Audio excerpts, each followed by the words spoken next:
ẹ̀yin èèyàn lé èwo lẹ ṣe ṣàlàáfíà lẹ́wà gist tèmi wọ́n ní kábíyèsí fún àǹtí wàhálà wọn náà fún wọn ní baba ńlá disappointment o ìpè wọn fún wọn ní baba ńlá disappointment o ìpè wọn jẹ́ kán wọnú palace o ẹ̀yin èèyàn lé ẹ jẹ́ ká jọ gbọ́ gist tèmi.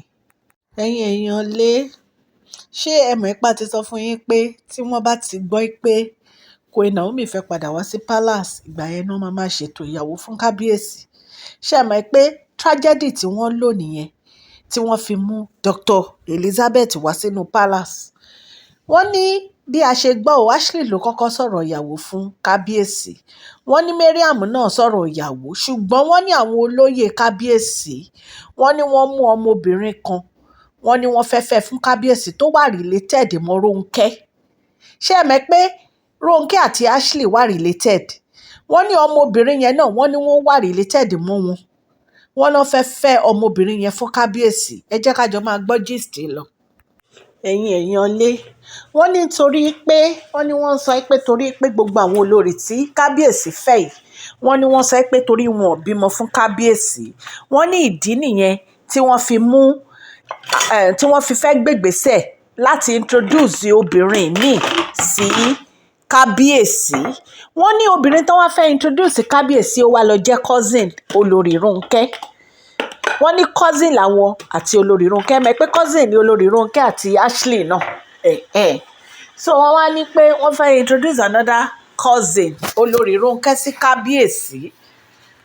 Wọ́n nígbà tí màmá Olori Ronke gbọ́ wọ́n ní Olori Ronke màmá wọn ní láyé wọn ò lè fẹ́ ẹni yìí fún kábíyèsí torí cousins ni wọ́n. Wọ́n ní pé Olori Ronke náà ní láyéláyé wọn ò lè fẹ́ ẹni yẹn fún kábíyèsí. Wọ́n ní Olori Ronke wípé ìjà tó ń jà ìjà ìkọ̀kọ̀ wípé ó ń face a lot of challenges gan. Wọ́n ní ọmọbìnrin yìí wọ́n ló ti ń wá sí palace kábíyèsí wípé in fact wọ́n tiẹ̀ ti ń gbé oríṣiríṣi nǹkan bíi proposal wá fún kábíyèsí nítorí pé ó fẹ́ dolórí. ẹ̀yin èèyàn lé kì í ṣe nǹkan kékeré o. Wọ́n ní bí Olori Ronke ṣe lọ challenge ọmọbìnrin nìyẹn wípé òun ò gbúdọ̀ rí ẹsẹ̀ ẹ̀ mọ́ nínú palace. Wọ́n ló wá lọ sọ fún security pé ọjọ́ tí ọmọbìnrin bá ti wá wọn ò gbúdọ̀ jẹ́ kó wọlé. Wípé wọn ò gbúdọ̀ jẹ́ kó wọlé pé kí wọ́n lé dànù. Wọ́n ní ọmọbìnrin tí wá ń wá ó ti wá ń wá ó ti wá ń wá wọ́n ní ṣe ló Olori Ronke ń block ẹ̀ ṣe ló Olori Ronke ń block ẹ̀ wọ́n jẹ́ kó wọnú palace.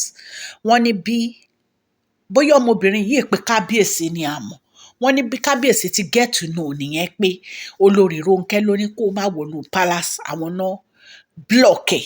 Wọ́n ní bí kábíyèsí ṣe bínú nìyí o. Wọ́n ní kábíyèsí get mad seriously. Wọ́n ní kábíyèsí warn Olori Ronke pé àwọn ń ṣe ìyá àwọn wọn dẹ̀ ní right láti stop anybody láti wá visit àwọn. Àwọn ni ọba. Àwọn lè rí anybody táwọn bá fẹ́ rí. Wọ́n ní kì í ṣe nǹkan kékeré o. Wọ́n ní Olori Ronke ò gbọ́ o. Wọ́n ní bó ṣe lọ bá woman yìí nìyẹn tán lọ bá jà tán lọ bá fa wàhálà. Mo rò pé woman yẹn pé kábíyèsí ni àmọ́. Wọ́n ní bí Olori Ronke ṣe jáde ńlé báyìí wọ́n ní tí wọ́n lọ tó kúrò ní palace báyìí tí wọ́n lọ ṣe àwọn iṣẹ́ wọn. Wọ́n nígbà tó máa dé báyìí wọ́n ní kábíyèsí náà wọn gbọ́dọ̀ jẹ́ kán wọnú palace pé kán padà lọ sí family house wọn kán lọ máa gbé bẹ̀. Wọ́n ní Olori Ronke bẹ̀rẹ̀ sí pariwo pé kí ló dé tó máa ti àwọn mọ́ta wípé kí ló dé tí kábíyèsí ń treat àwọn báyìí. Wọ́n ní kì í ṣe nǹkan kékeré o. Wọ́n ní kábíyèsí nínú wọn ò gbọ́dọ̀ open palace gate yẹn fún wọn kán wọlé. Wọ́n ní Olori Ronke ní pé kí ló dé tí kábíyèsí ò lè fún àwọn ní respect pé báwo ni kábíyèsí á ṣe tilẹ̀kùn géètì máwọn tí wọ́n ní jẹ́ kán àwọn wọnú palace pé kí ló dé kí làwọn ṣe láti fi deserve èyí. Wọ́n dẹ̀ ní kì í ṣe ni kì í ṣàná ni Olori Ronke ti máa ń jà nítorí kábíyèsí tó máa ń jà pẹ̀lú àwọn èèyàn lórí ọ̀rọ̀ pé kábíyèsí ń fẹ́ nìyí kò fẹ́ nìyí náà ni wọ́n máa bá àwọn èèyàn jà wípé kì í ṣe nǹkan kékeré rárá. Wípé kábíyèsí gan gbọ́ recently tán lọ bá èèyàn kan jà tó yẹ pé kábíyèsí sọ̀rọ̀ sí wọn báyìí wọ́n náà sunkún wípé kí ló dé tí wọ́n máa bá àwọn èèyàn jà kiri.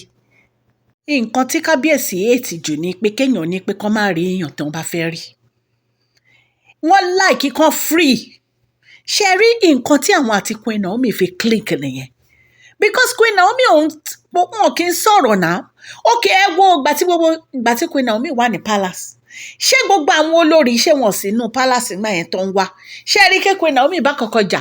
Ọjọ́ wo ni Queen Naomi ló ti wá attack wo Olori Ronke ipe kí ló dé tó ń fẹ́ Kábíyèsí? Àbí ọjọ́ wo ló attack Mariam? Ṣé mo ń rí gbogbo yín nínú palace? Àbọ́jọ́ wo ló attack Tèmítọ́pẹ́? Ó ń rí gbogbo yín nínú palace náà. Queen Naomi fi Kábíyèsí sílẹ̀ kan free nítorí pé wọ́n mọ̀ pé àwọn làwọn ní Kábíyèsí, kò síbi tí Kábíyèsí ń lọ, bọ̀ ẹ̀yin security ó ní yín lára, ó ń dà yín láàmú. So ìwọ lè jà nítorí Kábíyèsí, ó lè jà nítorí Kábíyèsí, ìwọ kọ́ ló ní nǹkan ní nǹkan ló ń yọ́ lò, ó dẹ̀ tún ń jà. Ẹ̀yin èèyàn lé ẹ rí pé yìí tún lágbára kéèyàn máa jàjàgboro at this age of yours. Ó ga o, pẹ̀lú bí gbogbo yín ṣe kóra yín jọ sí palace náà, Kábíyèsí ṣì ń lọ rí Queen Naomi náà ni, because kò sí kọ́kọ́ mẹ́wàá yín jọ, kò sí èyí tó dàbí Queen Naomi, kò sí èyí tó dàbí quality tí wọ́n rí nínú Queen Naomi ẹ̀ ní. Ó wá lọ ń jàjàgboro nítorí Kábíyèsí fẹ́ rí obìnrin. So ara Olori Ronke, ara ẹ lè gbóná báyìí, ìwọ tó gba ọkọ èèyàn o tún ń jà lórí ọkọ èèyàn. Ẹlòmíì ò ní tìjú o, ẹ̀yin èèyàn lé, ẹlòmíì ò ní tìjú rárá. Kábíyèsí ò ní peace nínú gbogbo wọn, kò sí nǹkan tí gbogbo wọn ní tó jẹ́ pé Kábíyèsí rí. Wọ́n mọ̀ pé gbogbo nǹkan láyé ló pé sí ara Queen Naomi, sùúrù là ń sọ ni àbí ìtẹríba. Ẹ wo bí Queen Naomi ṣe máa ń kí Kábíyèsí, wọ́n máa fi orí wọn balẹ̀ bí ìgbà téèyàn ń fi orí balẹ̀ fọlọ́run ni. Mélòó nù wọ́n bí sí ẹ̀rọ Olori Ronke kó kúnlẹ̀ fún Kábíyèsí rí, nígbà tó tiẹ̀ tún jẹ́ pé Kábíyèsí ó tún ju Kábíyèsí lọ náà, báwo wàá ṣe kúnlẹ̀? Ẹ wo ó lágbára o, àfi k'Ọlọ́run máa fìṣọ́ ẹ̀ṣọ́ wa o. Mi understand kéèyàn máa jàjàgboro at this age. Number one, o wá snatch husband èèyàn, ó tún ń jà lórí ẹ̀. Àfi k'Ọlọ́run gbà wá. Kábíyèsí ní kán má jẹ́ kó wọ palace, kó padà lọ sí family house just to punish her. Next time you will not be stopping somebody not to see Kábíyèsí. Ṣé ńgbà tí wọ́n wá sí palace ṣé wọ́n stop wọ́n kó má rí Kábíyèsí? Ṣé bí Queen Naomi wà nínú palace ńgbà yẹn? Àbí Queen Naomi ò sí nínú palace tí gbogbo yín ń wá tẹ́ wá ń yọ́ Kábíyèsí fẹ́? Ṣé Queen Naomi bá kankan nínú yín jà bó wá kọjú ìjà sí yín? Anyway, ẹ̀yin èèyàn lé, gist tá a gbọ́ níta ní ká mú wá fún yín. Etí tẹ́ fi ń gbọ́ mi ò ní di o, ọwọ́ tẹ́ fi ń tẹ subscribe, like, ọwọ́ yín ò ní kọ ìsàlẹ̀ àpò. Òkè òkè lọ́lá yín á máa lọ. Please share this video, like and subscribe. God bless you all.